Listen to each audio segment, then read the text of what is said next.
some baking, or he just felt like being an asshole, or what? Oh, I shouldn't say that word.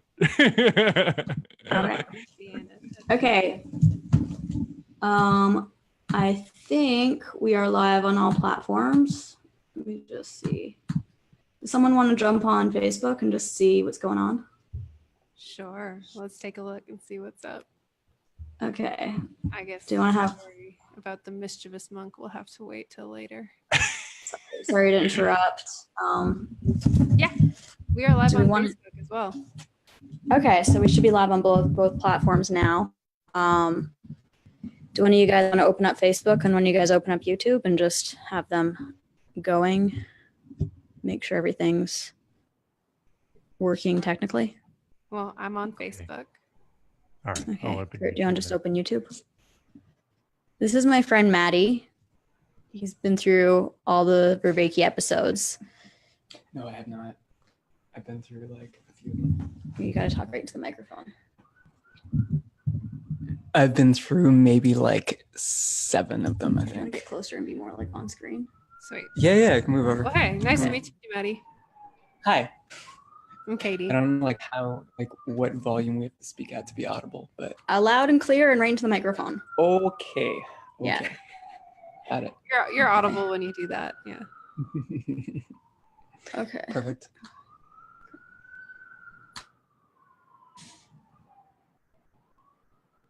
Okay. So, sorry for the technical difficulties, audience. Welcome to our live stream on cynicism, stoicism, Gnosticism, and how they might maybe help us in modern times. So today we're going to be talking about those 3 philosophies. This is a talk inspired by John Vervaeke's course, Awakening from the Meaning Crisis, which we are all very excited about and highly recommend. And yeah, let's jump right into it. So let's start with cynicism. Or actually, let's start with stoicism, because Kurt was just talking about that. So Kurt, you were talking about a few techniques that the Stoics use. Their basic philosophy was that they were trying to shock people into self-regulation, into better self-realization. One of their main concepts was the idea of prosoche, which is paying attention to how we pay attention. So, Kurt, do you want to maybe introduce some of those Stoic techniques you were talking about, and we can maybe talk a little bit about them?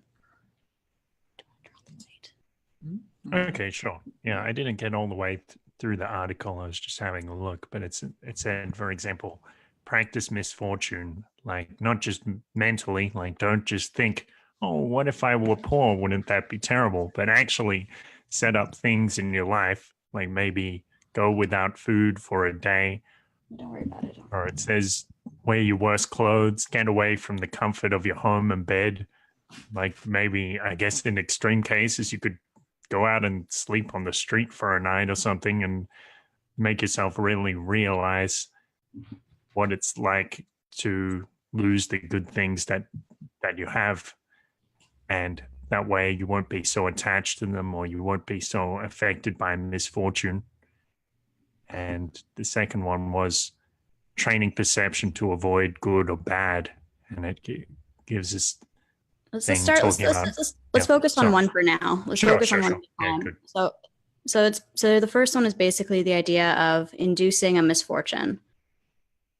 And the idea is that it'll get you to better appreciate. Yeah, I mean, what do you guys all think about that? Well, practicing giving up on things, I think, is beneficial. One of the examples that Kurt gave from that practice was getting rid of things, living with less. And I think that is a really helpful exercise for if you want to show yourself that you are more self-reliant, that you realized is you can get rid of a lot of your stuff and still be okay. I think that's really helpful. Yeah, I actually just did that. I read this book called, I forget what it's called, but it's Marie Kondo's book. And that's basically her whole philosophy, is that you go through all your stuff. Maybe it's not quite the same, because in hers, you go through all your stuff and you pick up each item and you see what sparks joy and what doesn't. And if something sparks joy, you keep it. If it doesn't, you don't. And so the idea is to eventually you're surrounding yourself with objects you find meaningful. But I guess with the Stoics, they might even want you to get rid of stuff that you do really like to experience, even the loss of things you find important. Yeah, well, I think this exercise is, the idea is to lose things that you find important in order to kind of test yourself and prove to yourself that you can. Like maybe getting rid of some belongings that are really important to you, or going out and roughing it for a long period of time. Another challenge I could think of would be trying to live on an extremely low budget for a month or so.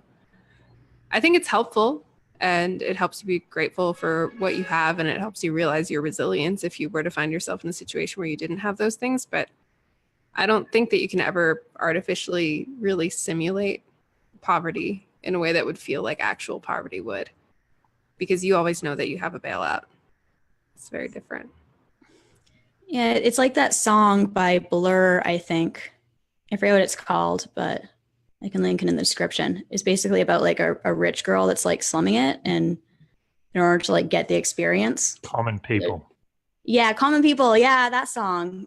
And in the end, there's a line where he says like, basically like it'll never be real, because even when like you watch the cockroaches on the wall and stuff like that, you'll always know that your dad can bail you out at any time. So. Yeah, that's exactly it. Are you familiar though with George Orwell and his time? He wrote a book called Down and Out in Paris and London. I haven't read that one. Orwell basically spent time really slumming it. I don't remember exactly if he had any kind of savings back at home, but my understanding is he on purpose lived as a homeless person, very down and out for a substantial amount of time in his life, I think a couple of years, in order to gain that experience.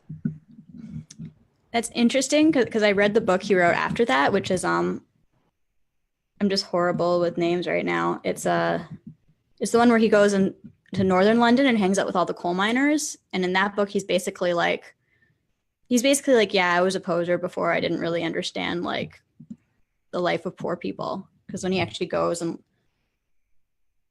yeah, so there's probably some authentic realizations you can get from it, but there's other things that would elude you. Well, to jump in, I mean, it kind of strikes me as a like a conversation with uncertainty, in that it's like, and this I guess brings to mind Vervaeke's talks about like the default node network and how psychedelics challenge that, right?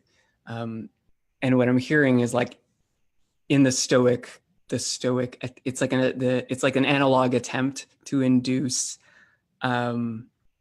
discomfort, right, as uncertainty. And it's like what you were talking about. Sorry, it's Katie? Katie, yeah. Okay, got it. What you were mentioning around, yeah, like in inducing discomfort as a way of like discovering your resilience. And maybe like discovering where we're comfortable with where we're at already, because there's always like a blind spot happening there.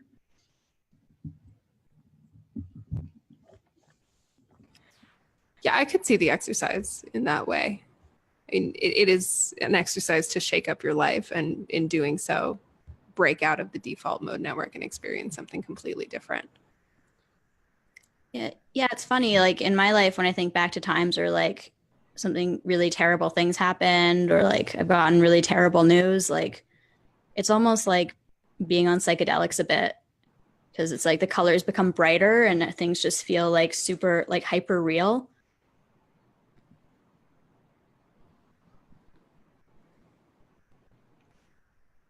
Yes, What were some of the other exercises that they recommended in that article? Or...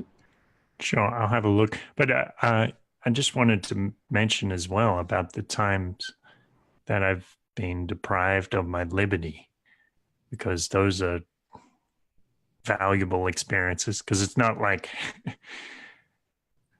well, it's kind of like being in poverty. I mean, I still knew that there was a world outside waiting for me, but for those few days where I was locked up, it's like the immigration center was my entire world, or the little room was my entire world.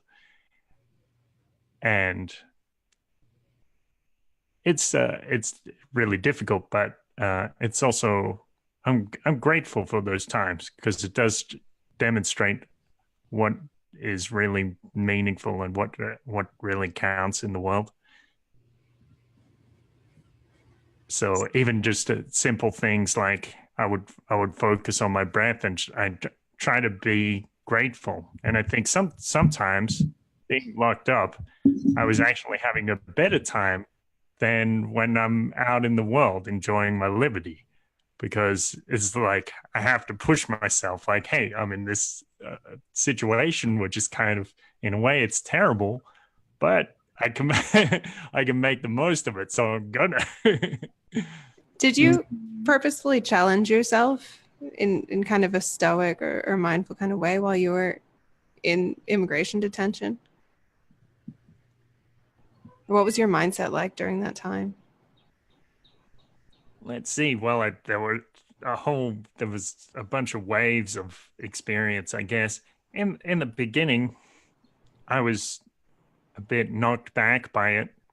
I remember I got a call from my friend Gela, and she gave me some words of advice. She kind of said this stuff. I don't remember what it was, but it was like the energy of what she said. She's saying stuff about let the energy flow through your crown chakra and just feel the explosion, or something wild like this. And I was like, whoa, yeah, she's right.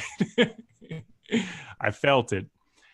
And yeah, I didn't have a consistent meditation practice at that point, but I did do a lot of breathing exercises and things.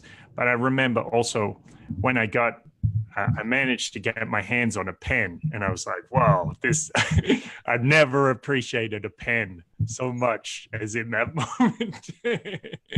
But a pen is a beautiful thing.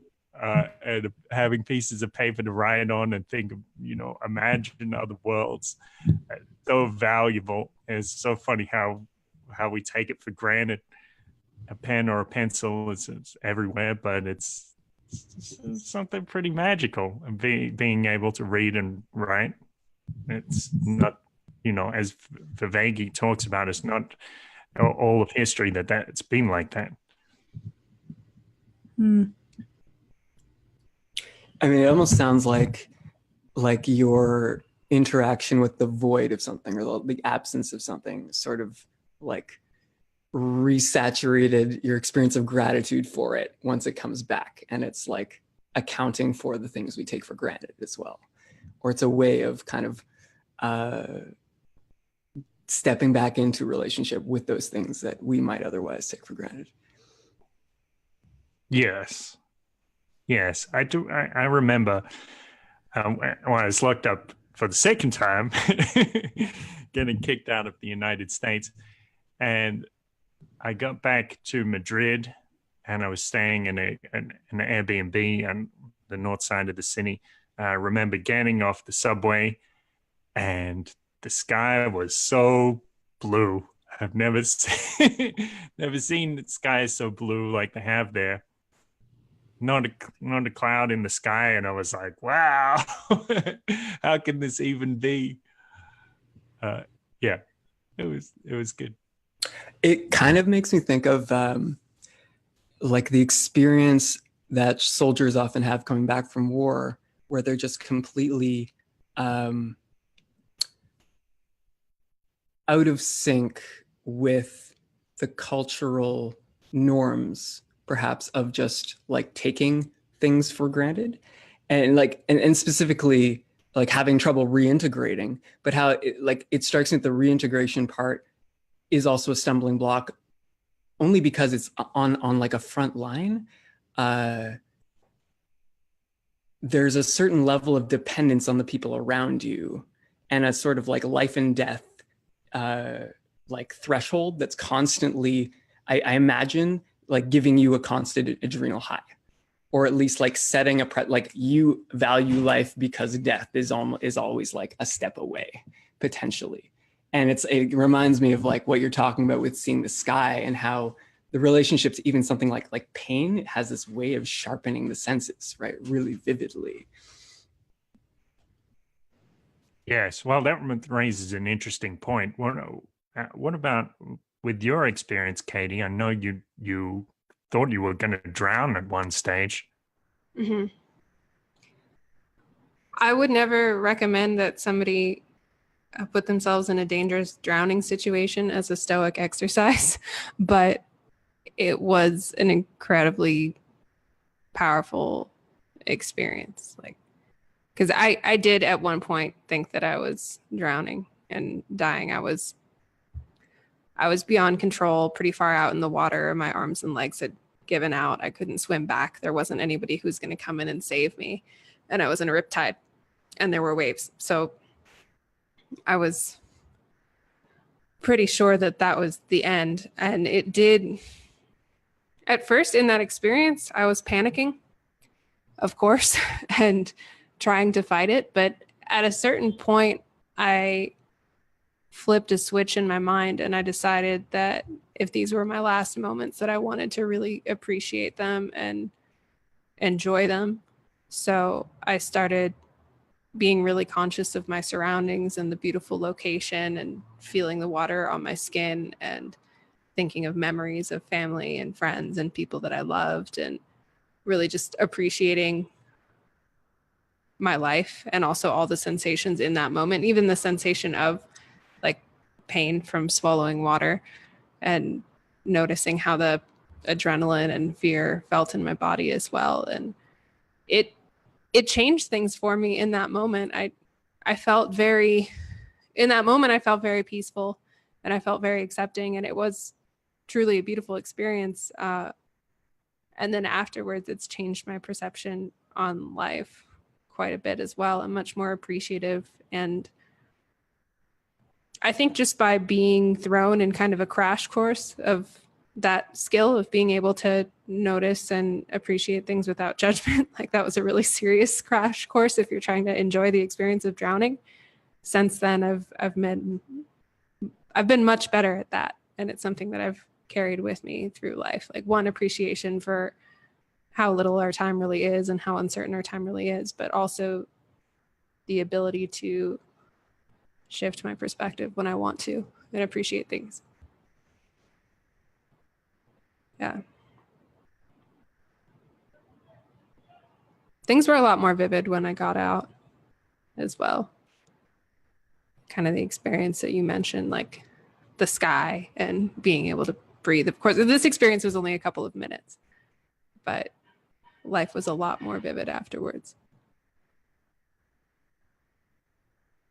I'm curious, like, how that vividity showed up for you in the following time, or like, yeah. Let's see. In the following time,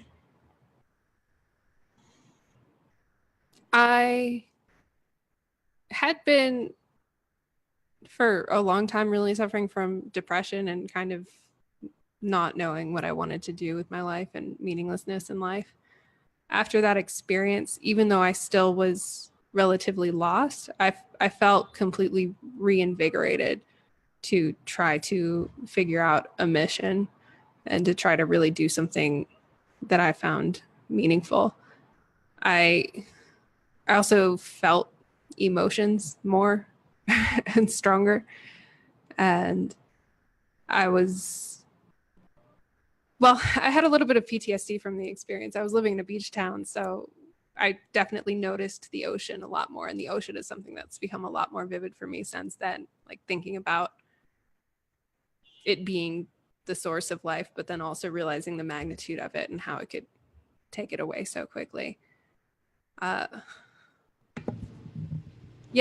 feel like from that moment forward, not that it's been perfect, but it was a big life shift. Like, things were kind of going on autopilot to, after that, I really decided to try to live with intention with what I was doing.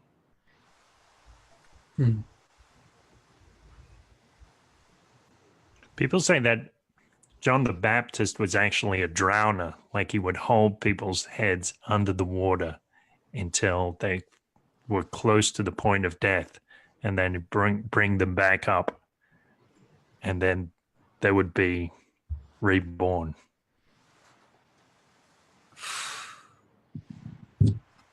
I've never heard that before, but that makes, if that's true, that makes the idea of baptism and rebirth a lot more salient. It makes a lot more sense that way.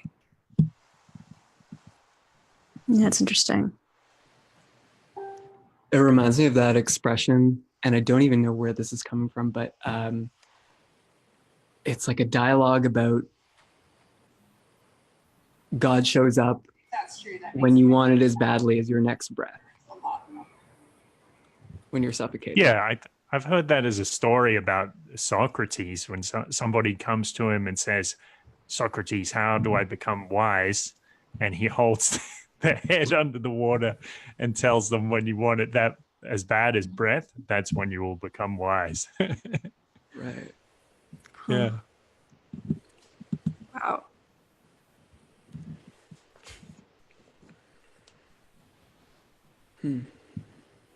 It's interesting. I mean, it makes me think like a lot of these like spiritual practices, or like even like religious indoctrination practices, like a lot of them seem like they simulate a kind of intensity. Like, or like, I don't know, like they say that like when you die, like DMT gets released. And so I wonder if like maybe that's why that could be a factor. Right. Or even like the shamanic tradition of like guiding people to extremes as a bridge to altered states. I mean, like fasting, like how long can you go without sleep, dancing for hours. It's like all of these are forms of like inviting extremism into an otherwise like cushy life, or routine anyways. What's the next Stoic practice, Kurt? Sure. So the next one was train perception to avoid good and bad. So, for example, when somebody starts making life difficult for you, maybe you're trying to see them as a teacher. See that they're trying to direct you towards new virtues, even though obviously they're probably not doing that consciously, but they're helping you develop your patience and understanding. Or it says when someone dies, it can give you a chance to show fortitude, or supposed to support the people around you as well. I mean, this seems like a selfish way to look at it, though. Because like, doesn't that just make the person's death all about you? Oh, well, it always depends how you do it, doesn't it? Right. I don't think that makes the person's death necessarily about you, but you can choose in your own life to take things as learning experiences, even if you don't see it in a universal sense as this death was to teach me something. There's this might be like a little off curricular, but within the internal family systems model of therapy, there's this premise that the body mind is always trying to move towards integrity. So there's always an implicit order. And like in the West, in the kind of like pharmaceutical model, we have this pattern of judging something as dysfunctional or trying to sedate it because it's like it doesn't fit, it's not normative, or otherwise again, which is falling into the false dichotomy of good versus evil, rather than perhaps like seeing the inherent order in it. And then, which is always behind it, because if you want to take that the next step up, it's like if the body mind is always moving towards integrity, then like what that really implies is that any sort of intelligent system has some sort of embedded integrity. So it's like you could kind of pop that up an octave and say like, oh, well, ecosystems do that. The universe does that. whatever. So there's always like some sort of like, if you pull back far enough, you'll see like a poetic meaning in something that would otherwise have succumbed to like anthropomorphic value judgments or like whatever. It's which is the good or bad, right? This doesn't suit me, or does it suit me? Like craving aversion in this moment.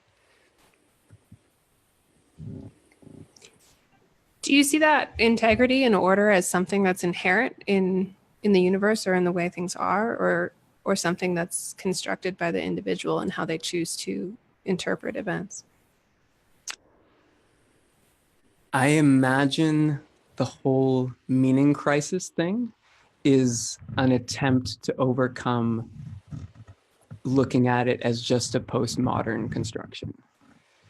So that there is something inherent happening. Otherwise, like we're just making it up.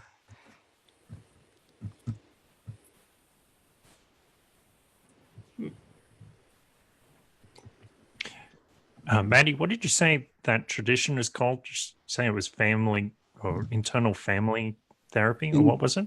Internal family systems. Okay. Yeah, I've heard my friend Sam, he's a practitioner of this system they call meta health.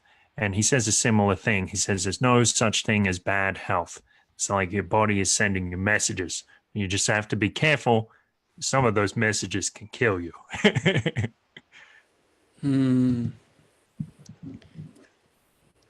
But yeah, it's all messages. It's not good or bad. It's just it's all feedback.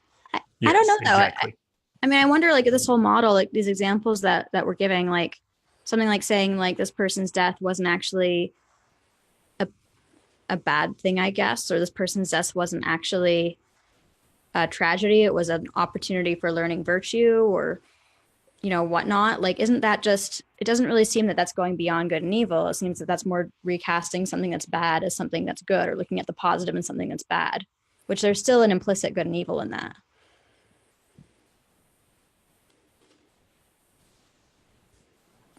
That's an interesting point. I think a lot of times when people say things like everything happens for a reason, they are trying to make everything good, even if it would normally be interpreted as bad. I do kind of agree with what you said earlier in some light too. Like my view on this is if a tragedy happens, like someone's death, I don't believe in trying to make that seem like a good thing from a universal perspective or from their perspective. I don't think that there's necessarily a reason for that, but I'll choose to take negatives as opportunity for growth in my own life. That doesn't necessarily mean that they weren't bad or weren't negative, but choosing to use them as growing experiences. I think there is a little bit of a danger though, Ariel, kind of like you said, if you try to take a tragedy and make it as part of some grander scheme to where it's always good or meaningful in the end, I think you can end up kind of dishonoring people who have had horrible things happen to them. Yeah, or like the person who died. Yeah. Well, let me continue with what it says in the article. I don't know if this gives the whole context, but I think there's a little more to it. So the common refrain about entrepreneurs is that they take advantage of, even create opportunities. To the Stoic, everything is opportunity. And that does sound, it sounds opportunistic, like you're saying, Ariel. The Reverend Wright scandal, a frustrating case where your help goes unappreciated, the death of a loved one. None of these are opportunities in the normal sense of the word. In fact, they are the opposite. They are obstacles. What a Stoic does is turn every obstacle into an opportunity. There is no good or bad according to the practicing Stoic. There is only perception. You control perception. I don't know. I mean, yeah. I guess this is like my thing with Stoicism. It seems like in some ways it it pulls the meaning from everything. Like it reminds me of like we were talking about like with Martin Buber, like there's the I it perspective and the I thou perspective. And in the I it perspective, you divide the world up into things that you can use. And in the I thou perspective, it can only happen with another being or another person, and you have such an intense connection with them that it transcends all other things, and they become someone that where they're used to you is irrelevant. And it seems to me like Stoicism, I see it kind of as at risk of just reducing everything to the I it perspective. Like it seems to me if someone I love dies, then it's almost trivializing the tragedy to view it in terms of just opportunity or obstacle. Well, it's interesting that you say like trivializing because that's almost like a desire to hold on to the story, right? It's almost like marrying an identity, like don't take this wound away from me. I'm not ready to give it up yet. But there's still a choice present there. And maybe that's like what the Stoics are alluding to. It's like you're still making a choice. There's a story that you're holding on to, because at like base reality, there is no storytelling, right? There's just like Alan Watts is like reality is, and then he hits the singing bowl, right? It's just like bung, like there's nothing to talk about. And so I don't know, maybe that's like an invitation to jump outside of the default mode network, which may actually say like, actually, you know, like I want my grief right now, but at least I'm going to own that I want my grief right now. Does that land? I guess so. But I mean, what if there is a story on some real level? Like what if it does really matter that someone dies, or there is really, if everything actually does mean something, then the story could be the part that's important. But I mean, I suppose it would be like the analogy that comes to mind is like we can describe gravity, but we still don't know what gravity is. And so all the language in the world, all the storytelling in the world hasn't actually told us what gravity is yet. And I assume that like a lot of these wisdom traditions are kind of pointing at the, you know, it's like don't look at my finger, look at the moon sort of thing. And the moon is these like immutable laws that run the world that we can't like storytell around, because they happen whether or not we believe in them or not. But there are certain qualities of experience that we do invite in as a consequence of belief. And maybe it's just taking account of those. How does gravity relate to the love thing? To the love thing? Like to the tragedy. Like, how does it relate to the example we're talking about before? Like, could you articulate the analogy you were using? Sorry, love is in like losing someone? Like yeah. The grief thing? Yeah. I suppose it would be like what happened as opposed to what meaning I'm attributing to this. Yeah. Those being like the two things at odds. Yeah. But I mean, maybe the meaning is part of what happened.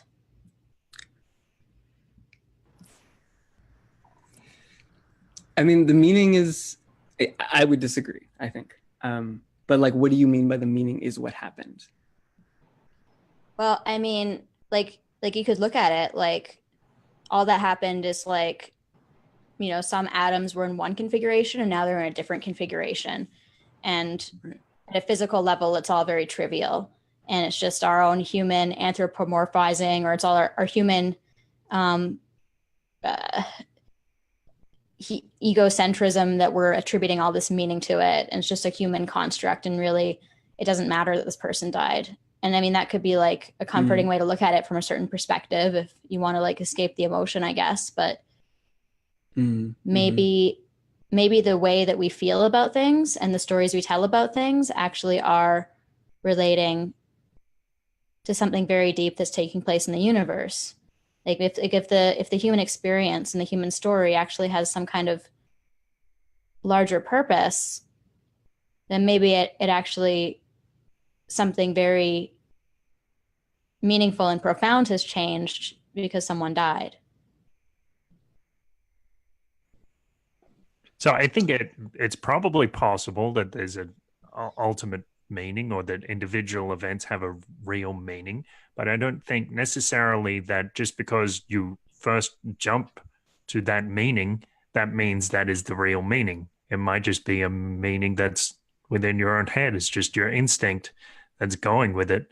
So what you would do with these Stoic tools, you can separate the meaning from the event, and then you can choose a meaning from there. Or maybe you could even try to divine what the meaning could be. Yeah, I don't think that Stoicism is necessarily about stripping away meaning, but separating the meaning from the event and being able to reimagine meaning.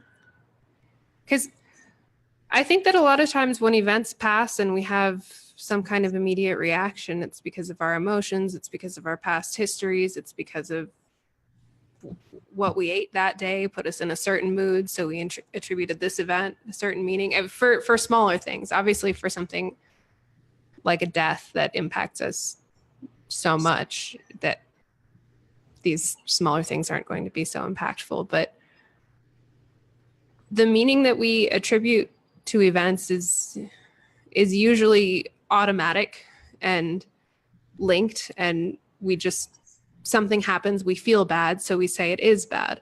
But Stoicism allows us to have something happens, and then rather than labeling it, we can question it and work with the story and work with the meaning and choose the way that we want to move forward with it. Not necessarily just based on what our knee-jerk feeling about it was. How do we know which meaning to choose? I think you have to choose the one that resonates with you over a long period of time. Yeah, you have to experiment and see what's practical, what's empowering, what helps you get more meaning or more enjoyment out of life, and try that. Or whatever you're going for. Maybe you're not trying to get enjoyment out of life. Maybe in the case of a death, maybe you want to... I don't like the word opportunity because it seems a little bit cold, but maybe the death of a loved one is an opportunity to experience the deepest possible depths of grief and sadness. And so you, in a Stoic sort of way, choose to dive into that more than you instinctually would have. So I've seen kind of modern reinterpretations, I suppose, of the Stoic doctrine, or like this part of it anyways. And what comes to mind is I was at this seminar led by this guy named John DeMartini, and he demonstrated a method he had developed, or perhaps like borrowed in a sense, to diffuse grief. And so there was a woman in the audience. He was just like, all right, so has anyone had a loved one die, or like gone through some sort of cataclysmic trauma recently that we can do this on, run this exercise on? And this woman volunteered. There was no one who had like a death in the family, but there was a woman who had recently lost her children in a divorce, basically. And so she was going she was just like crying on the spot, just like thinking about it, because there was almost this, like, she was caught in this, like in an emotional reaction, in this sort of like framed perspectual loop of like re-experiencing, oh my God, I miss this about him so much, and I miss that about him, and I miss that about him. And so DeMartini just, and this is a little bit brute force, and I don't know that it's like my favorite approach, but it was interesting. He basically just went through this list, and it was like a craving aversion analysis. It was like, okay, what do you miss about him? And like, what do you wish was here? And what do you, yeah, anyways, what do you miss about him that's not present? And then his perspective was just like, it's like doing reps, like doing physical reps. Like you have to work the opposite circuits in the brain to establish a new context. So he would just lead her through this list of recontextualizing exercises where it was like, and this is also based on the premise that everything is already in integrity and in balance. So he would ask her, okay, what are the things that you were getting? Like, what needs was he filling that you miss?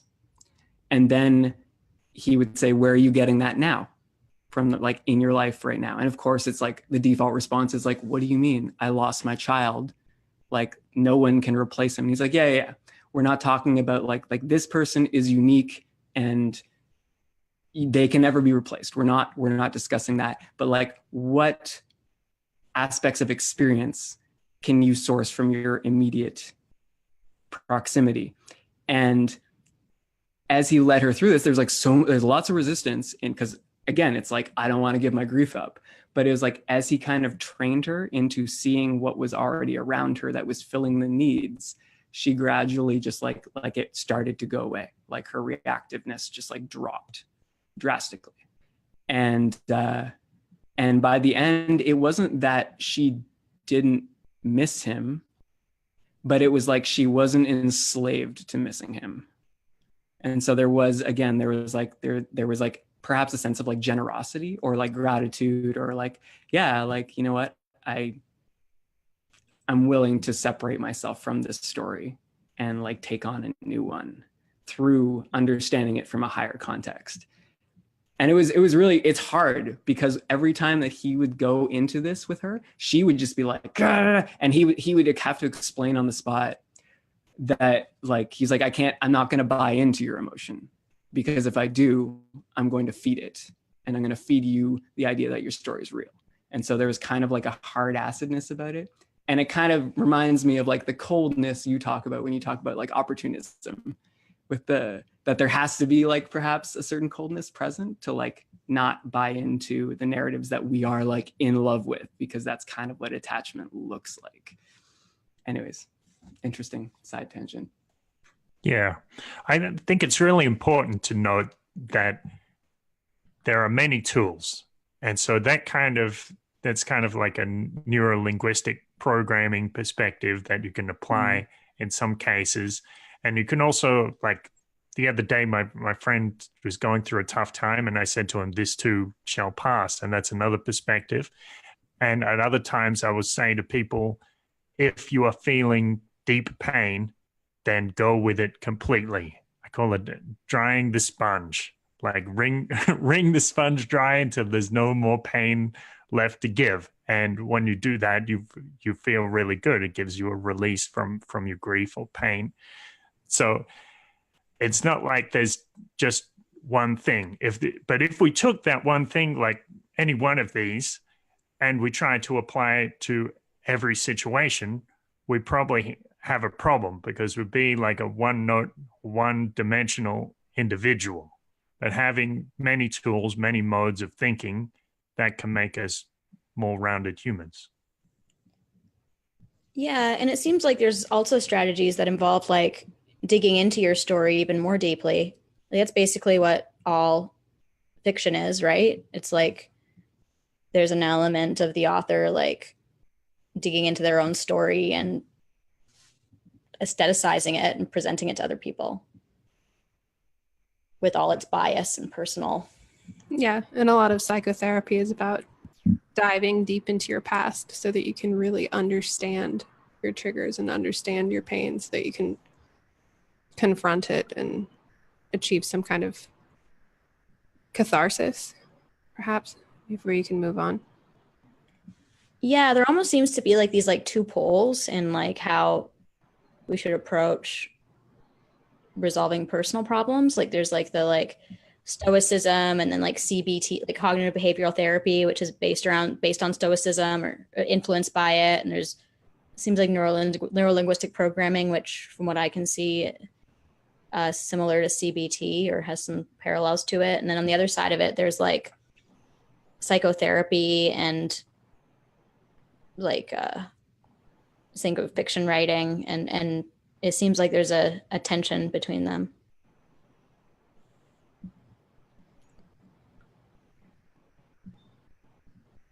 There is perhaps a tension.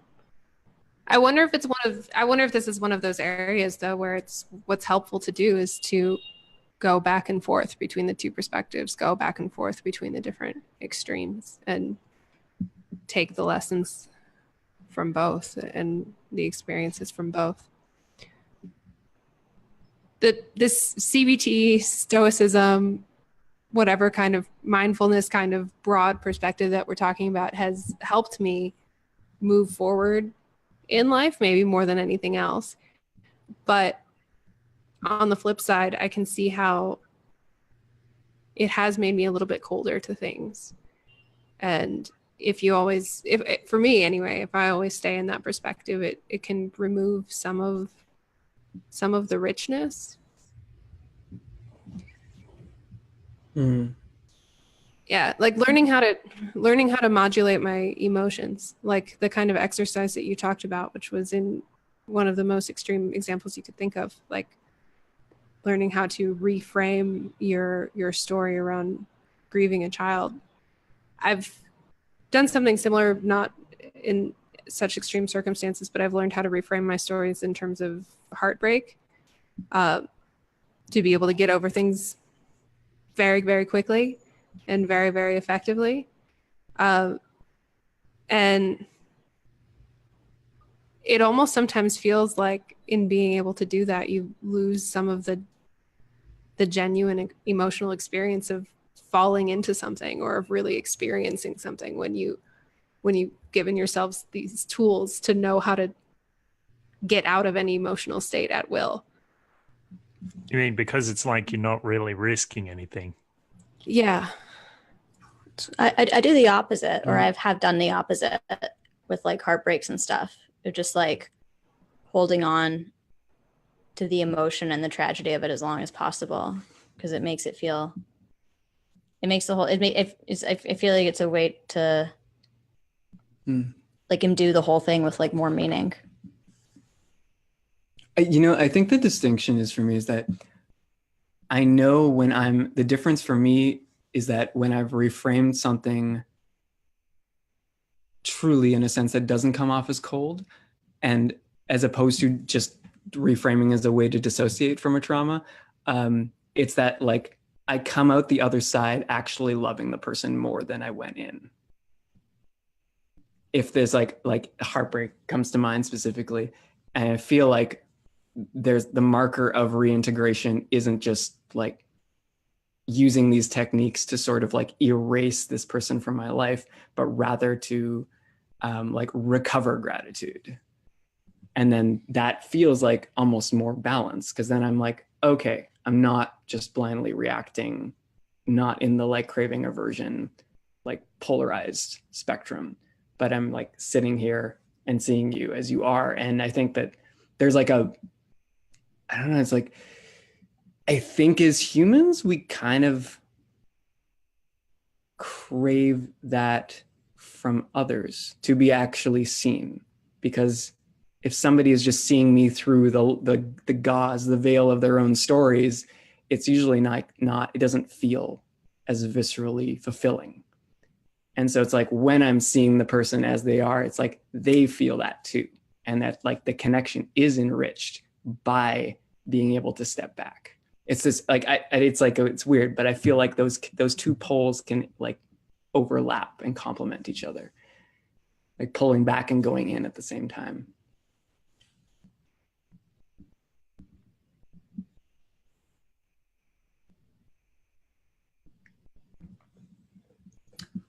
But I'm curious, Katie, what was your experience of coldness? Like, how would you articulate that? It never felt cold in the moment.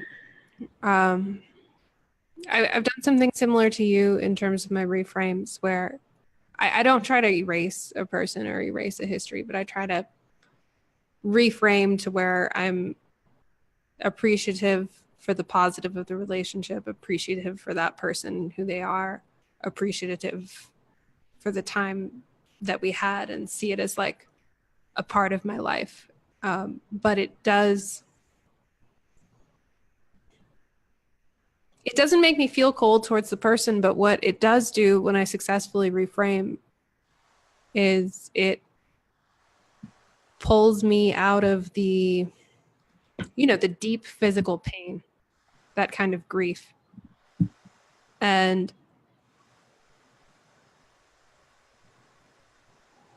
something that I struggle with a little bit is, now that I know that I am capable of pulling myself out of, or not pulling myself out of, but reframing myself out of grief, not in a dissociative way, but in like this rewriting kind of way, it almost makes grief feel a little bit less real.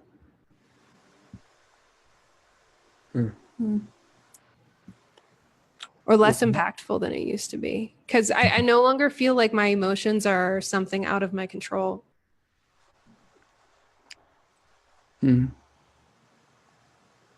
Isn't that kind of like regaining agency though? And then you're like almost missing the loss of control or something like that. Like the loss of control feels genuine. Yeah, so it's great. I mean, overall, I really like it. And I think it's amazing. And it enables me to do a lot. And it's not like emotions don't hit me out of my control ever. And, you know, the process isn't immediate, but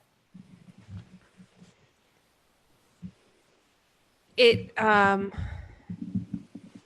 feels like it takes away a little bit of the power of these external forces, and maybe takes away a little bit of the meaning of these external forces. It makes it more difficult for me to relate to a lot of songs and media and art that are about, you know, these deep tragedies where like you can't move on. It deep. I don't know. It feels a little bit. On the one hand, it's great and it's beautiful because I feel like I can direct myself and really make choices about what I want to invest in, and I can also purposefully let myself go and dive into an emotion. But it almost feels like a hack. It feels like something that you might not even be supposed to know how to do, or. Do you guys know what I mean at all? Not quite. Because it's like you can get over your pain quickly, and it's almost like you see it as cheating or something like that. Is that right? Kind of. I kind of get what Katie's saying. I mean, that state of being sounds kind of terrible to me. Like, I like the involuntary nature of these things is part of what makes them meaningful. Like that's why I have the term like falling in love. Like it's not like, you know, I am jumping into love. It's like you're falling. It's just something that happens. And if it was completely 100% voluntary, like I know that's not what you're saying it is, Katie, but if I was just like completely consciously like, I will pick a person to fall in love with, and it could be any person, like then that completely takes away any meaning from it whatsoever. And it's not 100% voluntary, but it feels about 50% voluntary. But, you know, I want to challenge you and say that I bet there are places that you still struggle to control yourself. And so it's like an onion, like you have control over some things. Okay, now you move up a level and there's still something that's going to shatter you to the core. Like it's just not a heartbreak love song from like a teen angst band. That's probably true. Maybe it's a bit arrogant to think that nothing could shatter me. Well, I'm sure there are things that could shatter me. I haven't faced extreme hardship. But the things that used to shatter me, or the things that used to sweep me away, don't. I feel like that's such a call though. It's like a calling to go find the things that do shatter you next, right? Like it's like, oh yeah, like this doesn't get me high anymore. I guess I'm gonna move on to something else. I guess so, but I don't know. That's also kind of I feel like I'm talking down on it too much right now, because overall I do see this as a good thing, but it's normally not great if you have to seek bigger and bigger, more and more extreme highs in order to Or get the more same. subtle highs, maybe.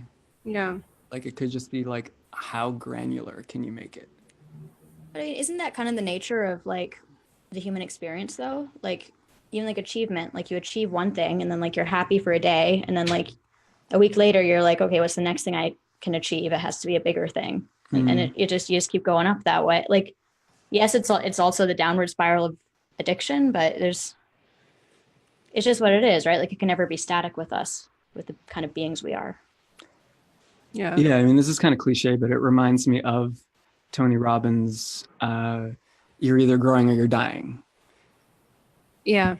And how, like, whenever I feel like I can just coast, I'm actually slowly sliding into decline. And then it just like accelerates to the point where I'm like, what the fuck? That was okay. Now, like, we just hit a downward slope really quickly. But there's no like, because, you know, it's like a bird in flight. Like gravity is constantly sucking it down, and you have to be constantly putting energy into the foil to remain in flight.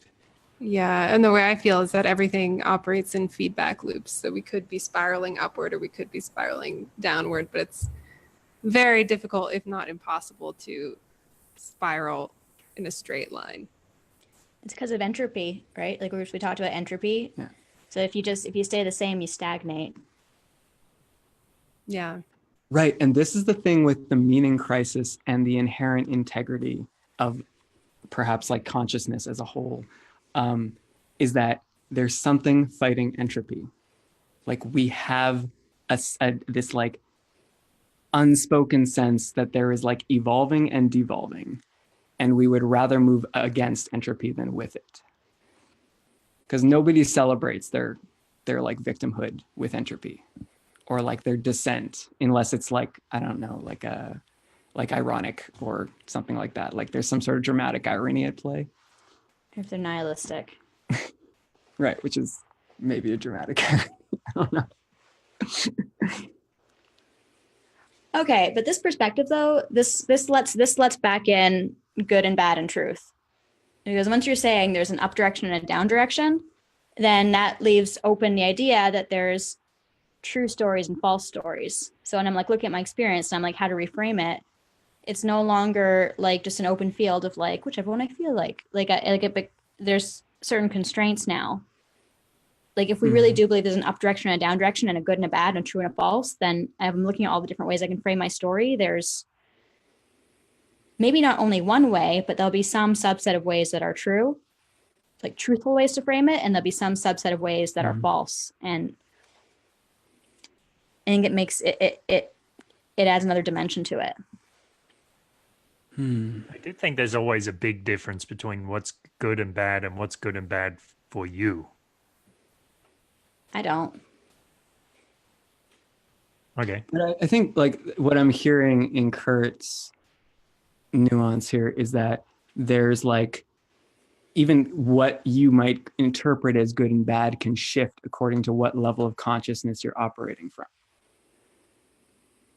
So, and that might be informed by just like a change of evaluation, or sorry, values as you're moving through different stages of life, right? Like Peterson's, you had this thing, right? Where you were like, there's certain chronological age-based, like maybe it's like a Maslow hierarchy thing. Developmental ages. Sure. And so whether it's age-based or psychological, it's like on each level of like a Maslow hierarchy, it's like you're making different evaluations, like different things are important to you.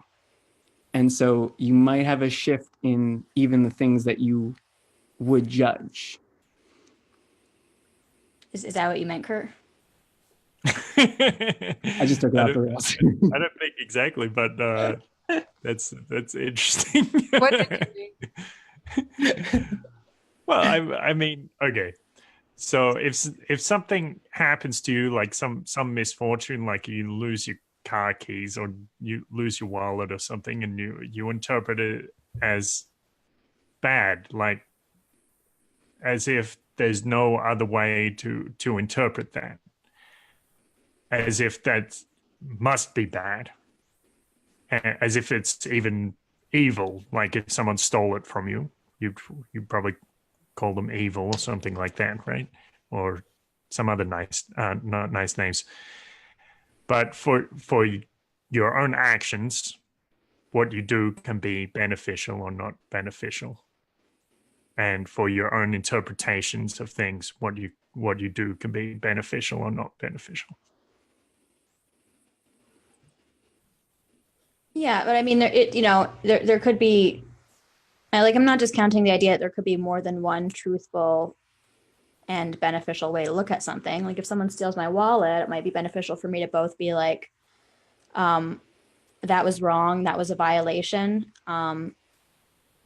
like that was not good behavior, and this is a bad thing that happened to me because there was a lot of money in that wallet. Like that could be one way of looking at it. And at the same time, I could look at it like, you know what, this is like an opportunity for me to figure out ways to make more money. And that person probably was coming from a background of poverty and maybe really needed that money for some reason. And so there could be two different ways of looking at it, and they can both be valid. Like they could both have truth embedded within them. Like I'm not discounting that. I'm just saying, I don't think it's necessarily the case that every possible way of interpreting it is valid, truthful, or helpful. Like, I mean, let's say I look at it like, you know what, like my wallet was stolen by a government conspiracy that's out to get me, and they're watching me, whatever I do. And this is all part of it.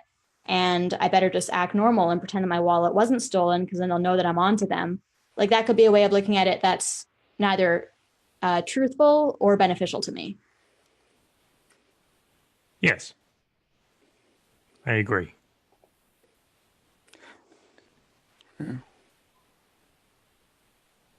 That way of looking at it could be truthful or beneficial to somebody else, though.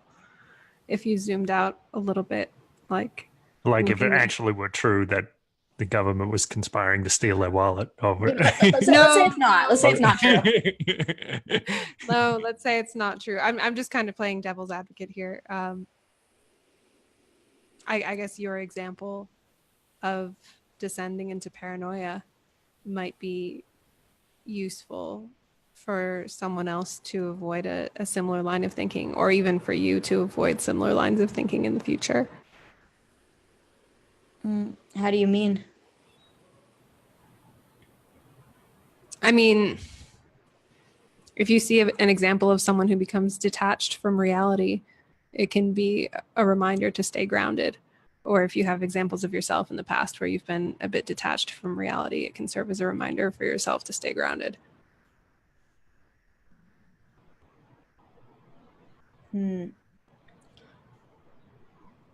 Yeah, I guess so. That's why it's hard to look at instances in isolation.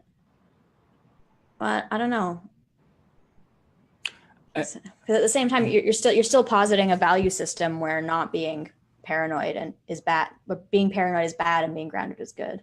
But like, okay, I'm imagining this as there are two. It's like there's an XY axis, and we're moving from delusion to clarity. And the closer we get to clarity, right, which is peeling the onion, you're moving up levels, right, within. So it's like, okay, I beat that level.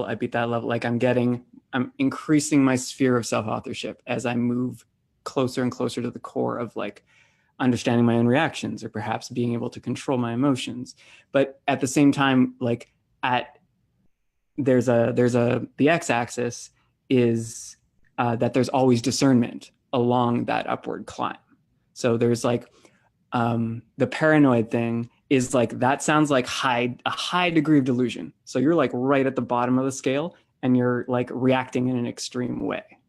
But perhaps like, you could like an extreme reaction at a higher level along the scale, like towards clarity, could look perhaps more like, I don't know, like a less extreme judgment, right? And perhaps less delusional would be like, this person left me because I'm unworthy. And that's still a delusion, and it's a reaction. And it's still like but if we like move past that, then there's like another level of discernment. And so I don't know, I'm seeing it as like, there's two axes connecting here. And one is like, yes, there's the like over-investing in something, like being, again, the craving aversion, where there's like over-investing in something that we like, or being repulsed by something. And then it's just the degree to which we're repulsed or attracted, because paranoia is like everyone's out to get me, like instantly hostile universe, right? Like, I don't know though. I don't necessarily think that being attracted or repulsed by things is always a problem. Like it seems like there's a lot of information in the things that we're attracted to and repulsed to.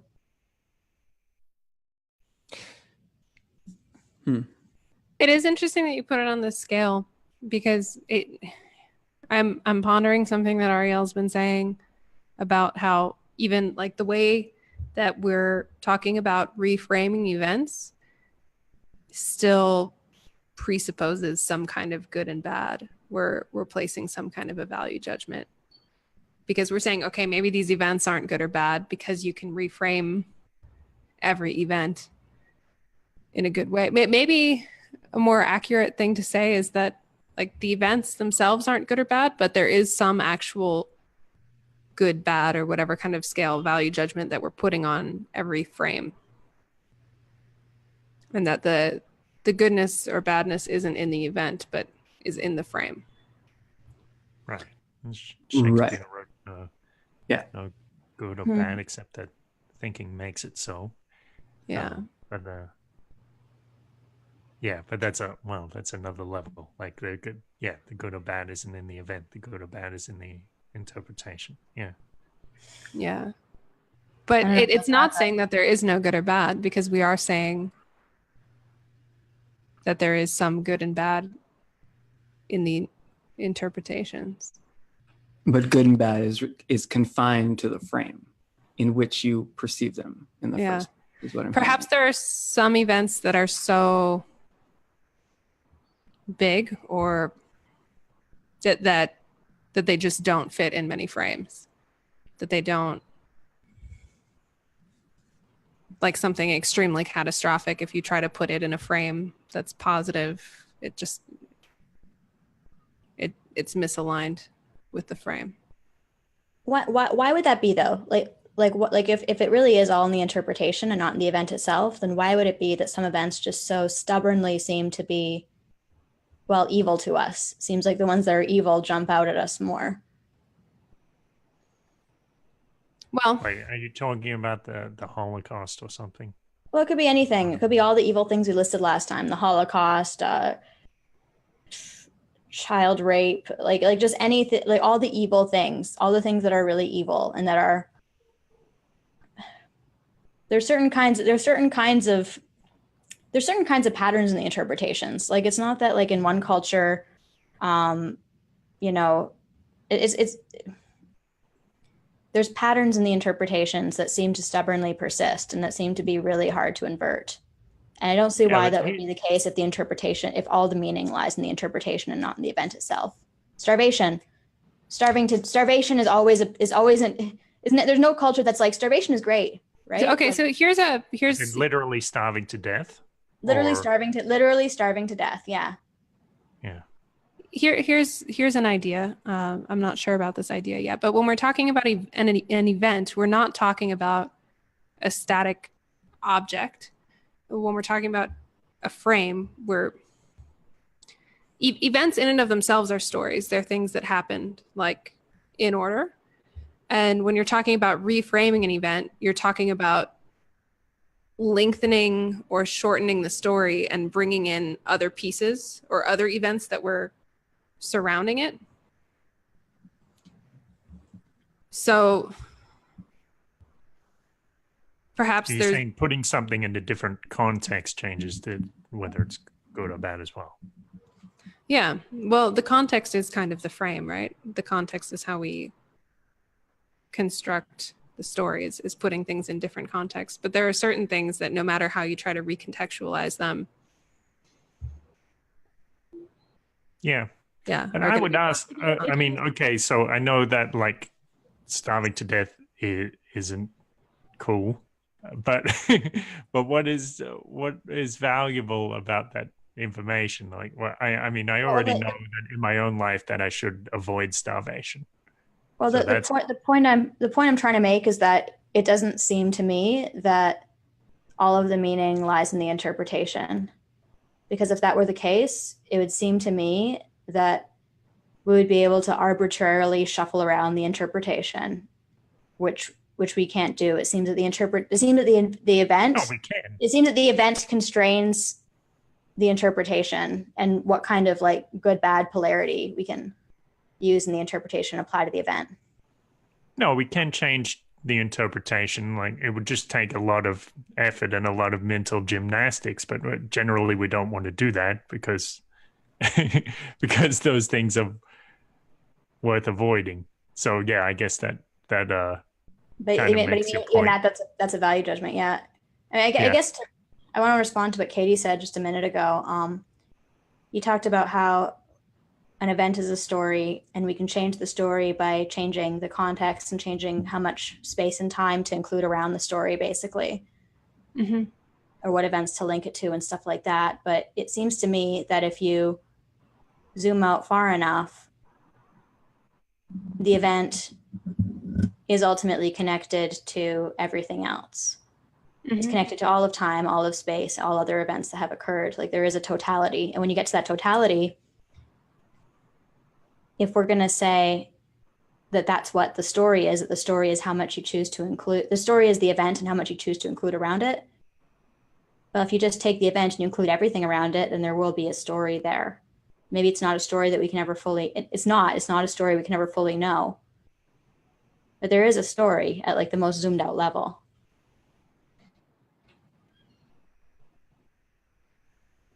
So how does the story end? Judgment Day. I was thinking more like a curtain call. We all come out and bow or something like that. It was all a dream. I don't know if we're big enough players in this story that we're going to end up bowing at the end. Probably like little tiny extras somewhere. It's a really long curtain call.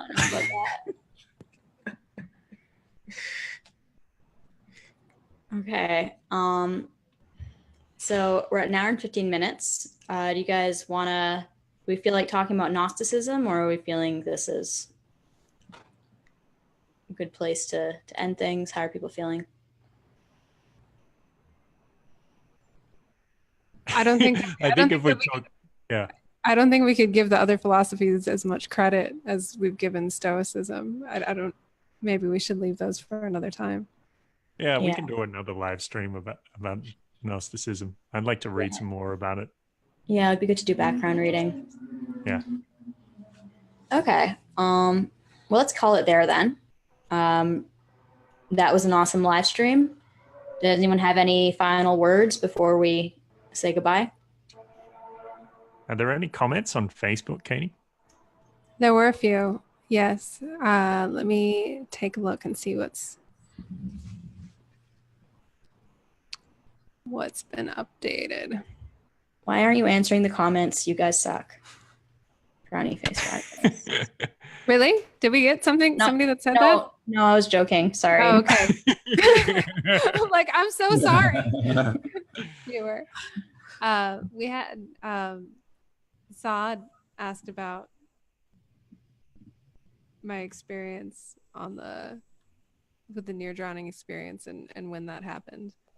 Let me try to take a look. Sorry. To everyone watching right now, I just want to let you know that the interface for trying to look at comments is very difficult, because if you click on one, it's very difficult to try to get back and see them all again. Because, for example, it says we have 9 comments, but I can only see 4. Okay, let's see. But I'll try to look as well. Saad says the reframe teaches lateral lessons, and the deep physical grief has vertical lessons about feeling whole, connection, etc. If that makes sense. They're both different and important. That's a good comment.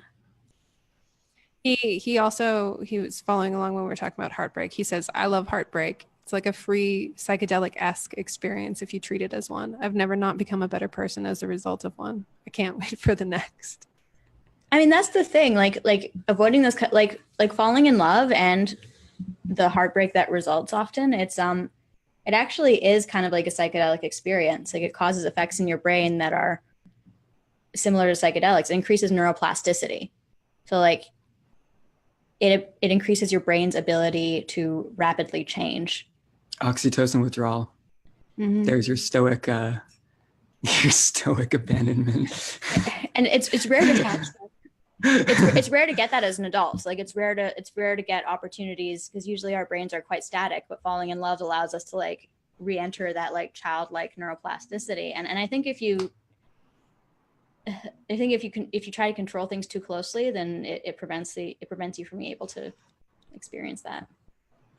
Absolutely. Well, I don't try to just control and like modulate all emotion. It's a little bit creepy sometimes when I feel like I could if I wanted to, and I can choose to let go and dive in. I'm just like imagining this guy sitting next to you at a bar, and he's just like, "Hey, babe, you come here often?" And you're like, "Oh my God, that line gets me every time." like, isn't it a good thing that line doesn't get you every time? Yeah, but I mean, it's not about reacting. It's not about reacting to everything. It's just about like it is kind of like you were saying before, like when you're saying like you got to like chase the thing that, like maybe the thing that would, like when I was like 16, I would have been like, oh my God, like now it doesn't. Now it just seems stupid to me. But like, yeah. That's like the always trying to like improve and like find like the new cliff. It's like always trying to find the thing that moves you. Novelty seeking is fighting entropy. Yeah. Todd also said that when we were talking about different types of therapy, that they're building different skills. He said cognitive behavioral CBT is lateral and therapy is vertical. I think I understand what he means by this. He's saying it's kind of what he was saying about the reframe. Like if you reframe, it teaches you how to move across time in kind of a broad way, but you can also dive deeply into something. Cognitive behavioral therapy being lateral, that helps you move forward, and therapy allowing you to dive deep. He also said you can honor something that feels terrible for others while still choosing to perceive it differently for yourself. I don't know. I mean, I kind of like when things feel terrible. Well, I don't like it, but I think it's important for things to feel terrible sometimes. It's like I've been thinking like tragedy, in a way, like having a life of tragedy isn't necessarily a bad thing, because it shows that you've had things in your life that were worth becoming tragic. Now that's a reframe.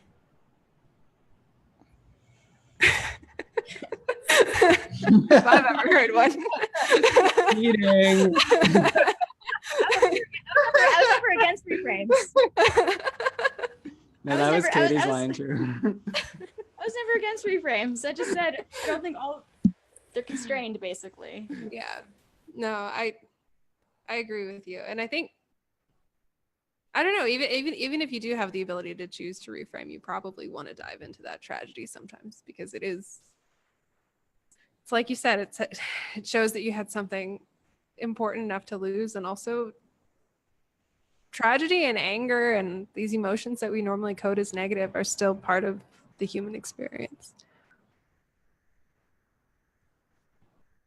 Yeah, that's all the comments that I can see. Facebook insists that we have 9, but I really only see 4. So that I don't know if someone else wants to take a look. I could see about 9, but there I think you covered basically all of them. So thanks, Saad, for watching and commenting. Yes, thank you so much, Saad. We appreciate your thoughts. Yeah, thanks to all of you. Thank you, everyone, who's watched, who participated. This was a lot of fun. We learned about Stoicism, had some interesting conversations, and we will see you next time. Bye. Bye. Take care. Yeah. I'm just going to end this, and then the 3 of us are going to jump back on for a debrief, okay?